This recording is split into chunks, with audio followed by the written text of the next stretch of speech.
तो निश्चित तौर पर जो हमारे गठबंधन के साथी हैं सभी को इसका स्वागत है, सभी ने इसका स्वागत महसूस। संगीत रागी जी, इसके राजनीतिक गुणाभाग क्या होंगे? इसके राजनीतिक गुणाभाग क्या होंगे? विपक्ष खुश है, उसको लगता है कि अब वो जो मैसेज जनता तक पहुंचाना चाहेगा इसके जरिए पहुंचा पाएगा। बीजेपी को लगता है कि 4 दिन की चांदनी है, फिर अंधेरी रात है। देखिए, सबसे पहले तो मैं इस फैसले का विरोध करता हूं। जो सुप्रीम कोर्ट ने फैसला दिया है, मैं उस फैसले का विरोध करता हूं। और ये फैसला है जो कानून की समानता के पूरे जो हमें संवैधानिक अधिकार है उसका पूरा का पूरा ये उल्लंघन अपने आप में है। दूसरी बात, नहीं तो क्या कोर्ट जाएंगे इस फैसले के खिलाफ? देखिए, मेरे पास इतनी ताकत नहीं है कि मैं अभिषेक मनु सिंघवी को खरीद सकूं या कपिल सिब्बल। ये तो आप सीधा सीधा आरोप लगा रहे हैं सर। नहीं, मैं अच्छा, फायर करने की बात कर रहे हैं सर। मेरे पास पैसा नहीं है सर। मैं अभिषेक मनु सिंघवी को कहां पैसा दे सकता हूं? 25 लाख और कपिल सिब्बल को 50 लाख। ठीक है, ये ध्यान रखिएगा कि न्यायपालिका ने निर्णय दिया है, न्याय नहीं दिया है, अभी न्याय नहीं हुआ है, ये निर्णय हुआ है। और निर्णय पर कटाक्ष और निर्णय पर जनता कटाक्ष तो करेगी, क्योंकि ये बात तो बहुत उस दिन से ही समझ में आ रहा था कि जिस दिन सुप्रीम कोर्ट ने कहा कि हम अंतरिम बेल पर बात कर सकते हैं, उसी दिन से लगने लगा था कि सुप्रीम कोर्ट ने मन बना लिया है कि अरविंद केजरीवाल को बेल दे दिया जाएगा। ठीक, ये हम सब देश में ये पूरी तरीके से इसके लिए एक ढंग से लोग मन बना चुका था कि ऐसा ही निर्णय आने वाला है, इसमें किंतु परंतु करने की कोई जरूरत नहीं है। दूसरी बात, राजनीतिक दूसरी बात मैं कहना चाहता हूं, तो यदि जो मैं सुप्रीम कोर्ट का फैसला मेरे सामने और मैंने उसे पूरा ठीक से पढ़ा है, यदि यही तर्क है सुप्रीम कोर्ट का, तो जेल में जो विचाराधीन कैदी हैं उनको भी तो 5 साल के बाद एक बार वोट डालने का अधिकार होना चाहिए। वो क्यों नहीं छोड़े जाने चाहिए? नहीं, लेकिन आप एक चीज को कंफ्यूज कर रहे हैं आप संगीत रागी जी, गिरफ्तारी की टाइमिंग को लेकर के। देखिए, जो जेल में हैं उनको भी रिहा होना चाहिए। क्या उनकी गिरफ्तारी की भी टाइमिंग इसी तरीके की राजनीतिक भावना से उत्प्रोत रही है? ये भी तो देखना पड़ेगा। सर, यानी कि सुप्रीम कोर्ट ने केस के मेरिट के आधार पर नहीं दिया है। सुप्रीम कोर्ट ने अंतरिम बेल इस आधार पर दिया है कि चुनाव है। तो चुनाव में भी वही कह रहा हूं। हाँ। बहुत सारे जो अपराधी हैं जिन पे एलेज्ड हैं, वो तो विचाराधीन कैदी हैं। बेचारा, उनका क्या अपराध है? एक आध दिन उनको भी छोड़ करके देख लीजिए ना, उनको भी मिलना चाहिए ना। चुनाव में भागीदारी 5 साल के बाद वो भी चुनाव में बेचारे भाग दे लेंगे। और कल तो जाकर के कोई भी नेता जो अपराधी है, सुन लीजिए मेरी बात भी, मैंने इतनी देर तक आपको 26 मिनट सुना है सर, इसलिए सुनिए, थोड़ा धैर्य रखिए। हम भी जानकार हैं इसलिए बोल रहे हैं, हम कोई गली के नेता नहीं आकर के बैठे हुए हैं यहाँ पे। तो मैं भी बोल रहा हूं, तो उसकी भी गंभीरता को आप ध्यान रखिए। तो ये सवाल तो उठेगा, और न्यायपालिका ने ही ऐसे सवाल को उठाने के लिए जनता में आमंत्रण दिया है।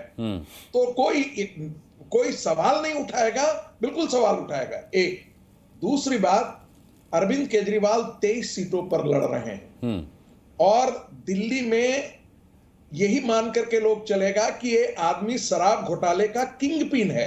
अरविंद केजरीवाल की नैतिकता मर्यादा सब ताक पर गई हुई है। वो एक आदमी घोटालेबाज के तौर पर ही उनका आप चरित्र चित्रण दिल्ली की जनता के बीच में है।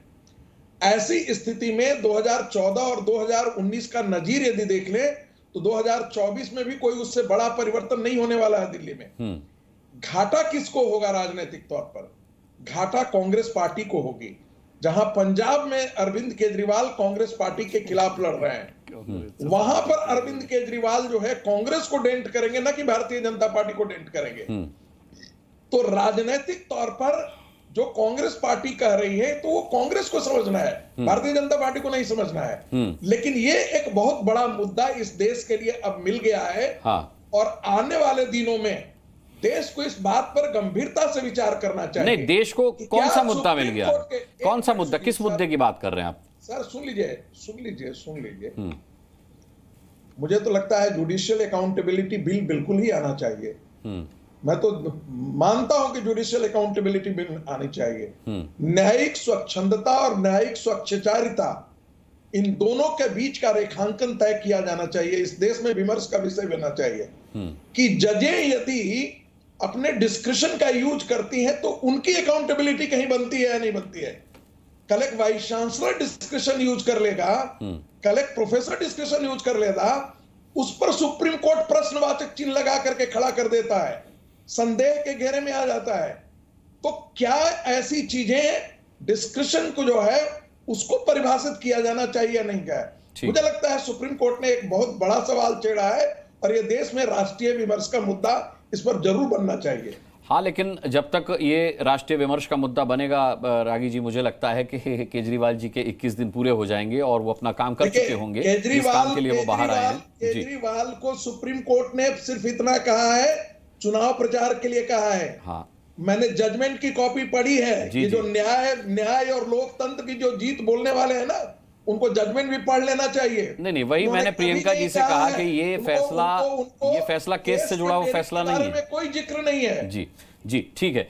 राजकुमार भाटी जी, आप जितनी देर संगीत रागी जी बोलते रहे, हंसते रहे, ऐसा क्या आपको लगा कि इन्होंने कहा जिस पे हंसा जाना चाहिए? नहीं, मैं हंस इसलिए रहा था कि प्रियंका कक्कड़ ने शुरुआत में ही बिल्कुल ठीक कहा था कि घबराना मत। तीनों कितने घबराए हुए हैं, जो एनडीए के 3 पैनलिस्ट आपके पैनल में बैठे हैं, कितने घबराए हुए हैं। जरा से निर्णय पे सुप्रीम कोर्ट की समझ पे ही सवाल उठा रहे हैं। सुप्रीम कोर्ट पर भी ना विश्वास नहीं रहा। आज केजरीवाल को जमानत मिल गई तो इन्हें सुप्रीम कोर्ट पर विश्वास नहीं है। और एक बात मैं अनुराग जी बता दूं, हम इसलिए खुश हैं, आपने सबसे पूछा कि इतनी खुशी की क्या बात है। डॉक्टर साहब बीच में नहीं देखिए, हम इसलिए खुश हैं कि अरविंद केजरीवाल को किसी भ्रष्टाचार विरोधी अभियान के तहत जेल नहीं भेजा गया, किसी अपराध की वजह से जेल नहीं भेजा गया। अरविंद केजरीवाल को भारत के चुनाव को प्रभावित करने के लिए जेल भेजा गया। जो सरकार की तानाशाही है उसके मुंह पे करारा तमाचा है कि अरविंद केजरीवाल प्रचार करेंगे, अरविंद केजरीवाल भाषण देंगे, अरविंद केजरीवाल अपने मतदाताओं को संबोधित करेंगे। आपका जो षड्यंत्र था, आपने दूसरे मुख्यमंत्री भी जेल में डाल रखे हैं और कई शानदार नेता, मनीष सिसोदिया, दूसरे नेता जेल में डाल रखे हैं।